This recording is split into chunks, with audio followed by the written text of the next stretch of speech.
Welcome to Whole CEO with Lisa G.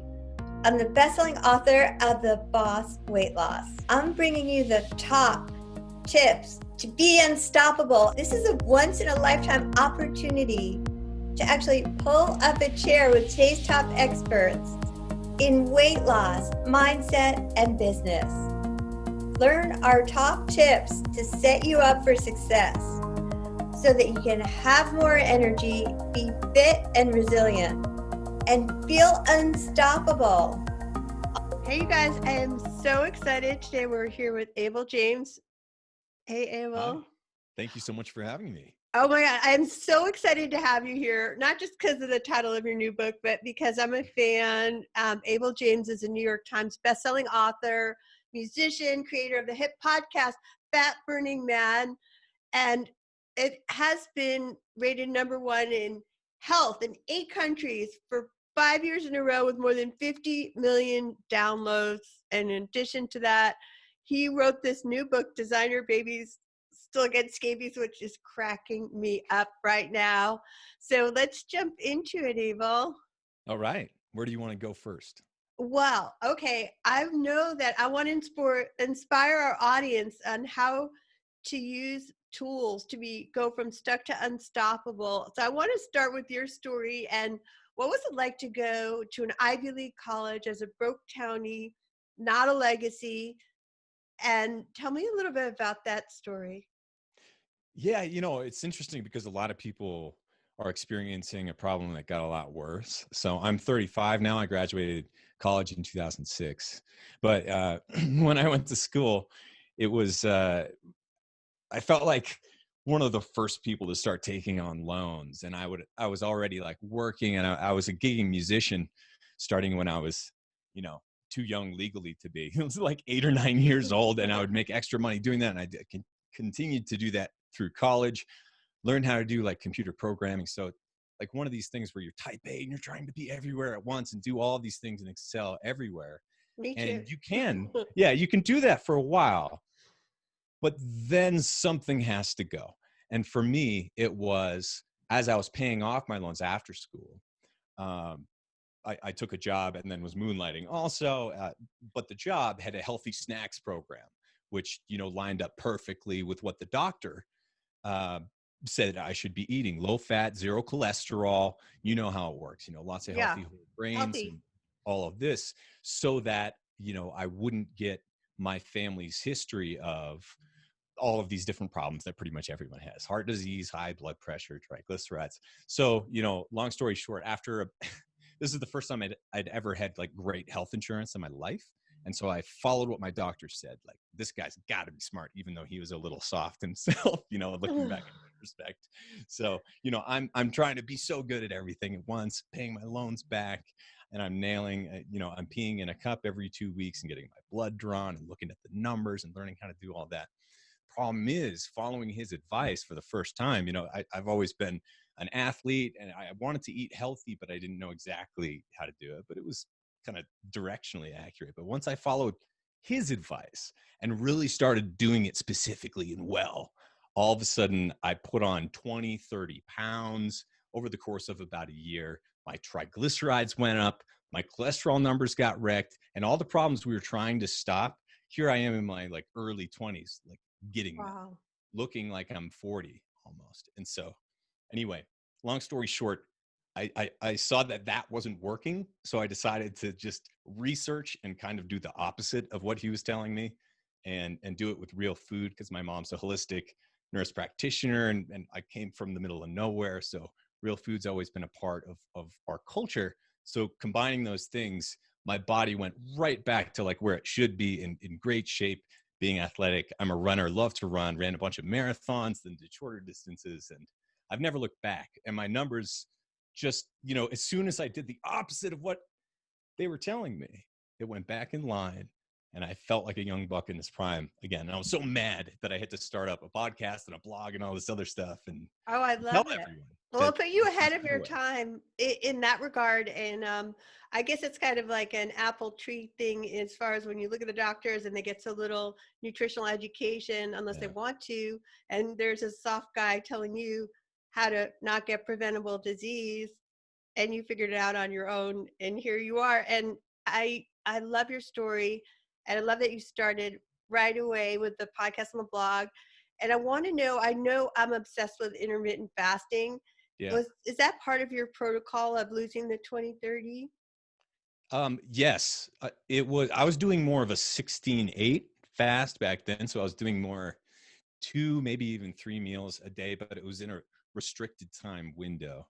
Since then, my time window has gotten a little more squished and restricted Wow. on most days. So I have kind of like 4 hours that I'll eat or something like that. So 1.5 meals, sometimes 2. But I started off, and granted, I was exercising a lot more. I was pushing and pulling a lot more weight, and I was running. I was putting in a lot more miles. So excuse me. That's worth saying. Absolutely. Well, I'm obsessed with 16/8, but that's a start. I know I'm impressive that you do even longer periods. And I know it really pushes the benefits for me and my clients whenever we go like a little bit longer on the fasting. But Sure. what are your other, do you have any other tips and hacks as far as like health and nutrition, since you're such an expert in fitness, on how our audience can feel unstoppable despite all the ups and downs that we've all been through? Because it's not really what happens to you, it's how you deal with it, isn't it? It is how you deal with it. Yeah. And I would say it's all about being our own expert, our own guru, and trying to build the skills, not necessarily. In fact, you don't want to be looking for all the things that are different out there because you'll drive yourself crazy. What you really need to find is, like build your own bag of tricks, the things that work for you, the types of exercise that you like. It's like, okay, I used to love running and I stopped doing it for a while, got injured and all of that. But, once I started running again, I'm just like, oh, I love this. How did I forget? Same thing with mountain biking. So for me and my bag of tricks, those are a couple of things. Also love um, running, but even more than that, I love being, feeling like I'm strong, feeling like I will be strong kind of forever is the goal, or at least maintain my strength. So that's like a quality that I want to maintain. And in order to do that, you've got to I see you've got a bunch of kettlebells around. You got I to love swing my some lifting. kettlebells. You know what I mean? Well, I'm in my 50s, so I'm like a lot older than you. So that's what saves me from aging, is just having the muscle mass. Totally. And if you don't, so that's the interesting part is you can you can pretty much get to your ideal weight without exercise at all, but you can't get to your ideal fitness and ideal health and ideal longevity, because preserving your lean muscle is a lot of, I'm sure your listeners and is one of the best ways you can extend your health span, your lifespan. 100%. So unfortunately, I see so many people who are, in their 50s and 60s who maybe used to be athletic, but didn't necessarily build the skills to know how to work on the positions we should naturally be in and be able to lift weight in, like squats, right? Like doing a pull-up or a push-up correctly. And so as the years tick on by and people don't move this way, their body forgets how to do that, and they start stooping and they lose that. So kudos to you I mean, kettlebells are awesome, right? Because they train the back instead of the front. And most Westerners just train in a The vanity completely muscle. imbalanced way. Yeah. So it doesn't have to be hard, but you do have to like find a way of working it into your schedule, right? So you do have to lift heavy things. And I love the idea of longevity. And I know you and I are both fans of that. And as we get older, obviously it's so important, but it's about the quality of life.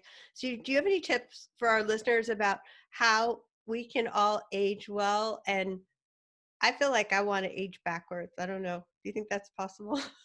I do think it's possible. I love But it's it. possible in like a month to month. Like you can look a lot worse, right? Like if you just go on a bender or something really bad happens, or you lose sleep for a month, or it's really stressful, or just whatever, you can see people around you go from being in great shape, best shape of their life, to being really in the dumps, and their health is suffering pretty quickly. So I think it's one of these things that we really, yeah, you can age in reverse, but you can never like outrun it. You never get there. You know what I mean? It's never, you're just like, I figured it out and it's cool now. It's like, nope, the target's always moving, the boundaries are always moving, and the world is stacked against us. If we want to be healthy, we have to be the weird ones. So you have to be willing to do weird things too. I'm willing. I'm like always doing weird things. I've always been like a little guinea pig and science project. Right. And so we're telling them to do the intermittent fasting, to eat the actual healthy real food, not stuff in a box. And we're telling them to lift the heavy things. They don't have to work out like all day long, do they, to get those kind of benefits? No, not at all. The way that I see it is um, I try to do a tiny little exercise most days. So, like today, because I'm recording all day, I don't have time to go out and like run for a bunch of hours. And I don't really want to either. It's really cold and windy out there. We're getting a storm coming through, and we live at 8,000 feet in Colorado. So, whatever. Wow. There's a pull up bar that I've had, I've had some form of for probably 10 plus years now, just like you can throw in a door. And thankfully, I'm not like really tall or really heavy.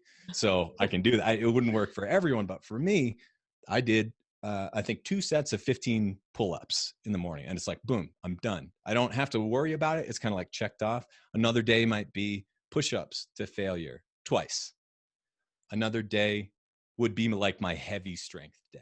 And that's when I work on the squats with free weights, the deadlifts, presses, pulls, things like that with weight. So I do like a big heavy lift day. Usually I do monster lift Monday.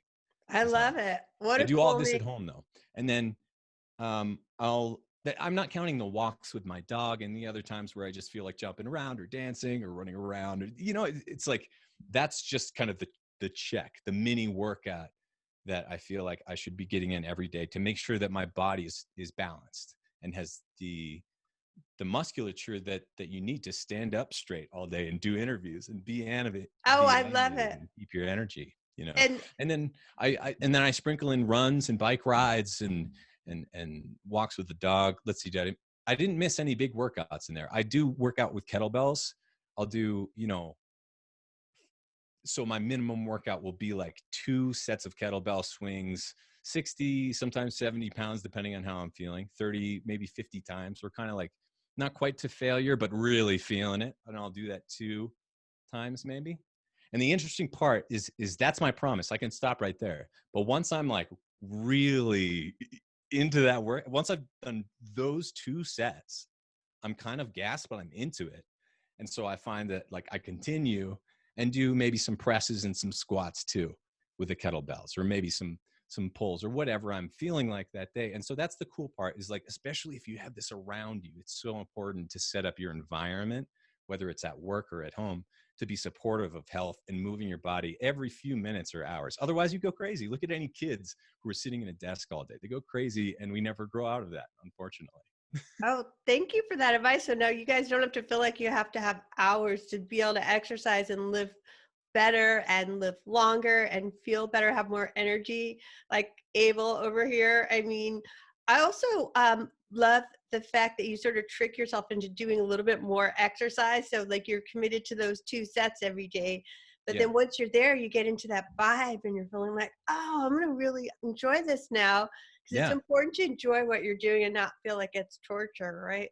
It really is. And, but also part of that is like, if you, every time you work out, punish yourself and it's really, really hard. Like I see sometimes when people get really into CrossFit or something like that at the beginning, it's so easy to burn yourself out. And if you're going to do this forever, you can't get injured. That's so big. You That's can't get injured. And one of the biggest parts of not being injured is making sure that you do have that fundamental strength. So another big thing that I do, oddly, but I see it as related to strength, is I do qigong, or kind of yoga type movements, um, simple exercises that are really meant to build balance, and just simple movements that you go through that keep you somewhat mobile and limber and flexible.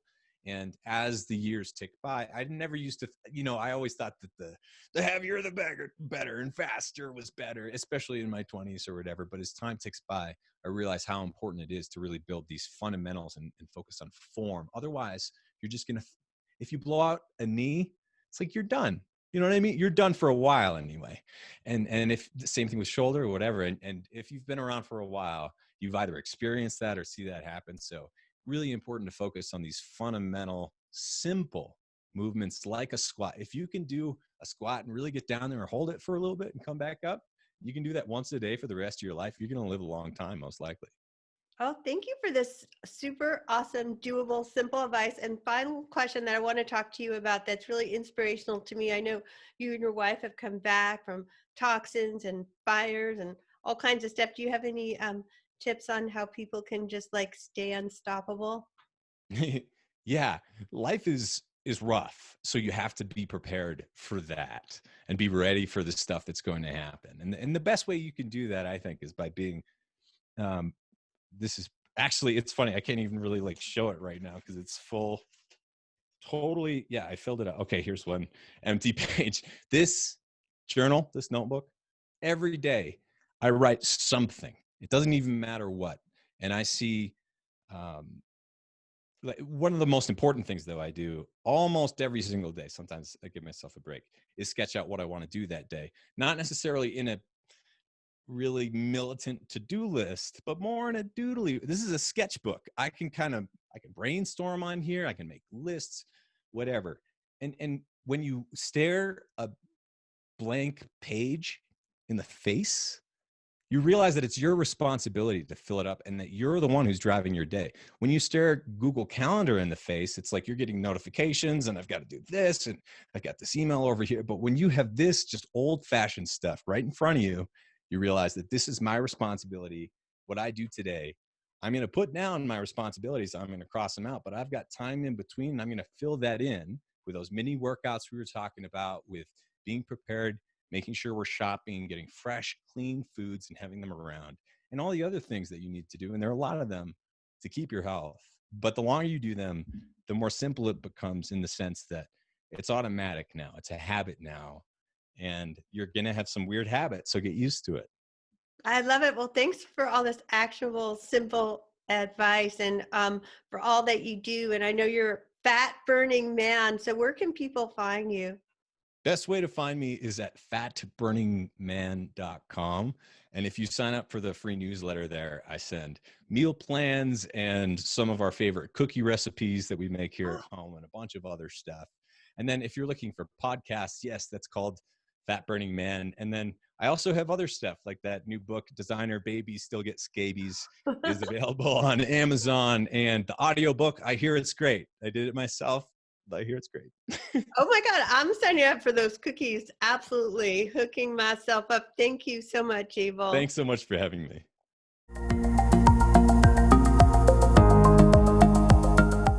Thanks for joining Whole CEO with Lisa G. This episode is brought to you by my friends at Bossell. Looks like a beautiful dress watch, acts like a smartwatch, so you can go from your workout to a dinner, screen your calls, track your activity, even your sleep. Share this with your friends for a chance to win a Bossell watch.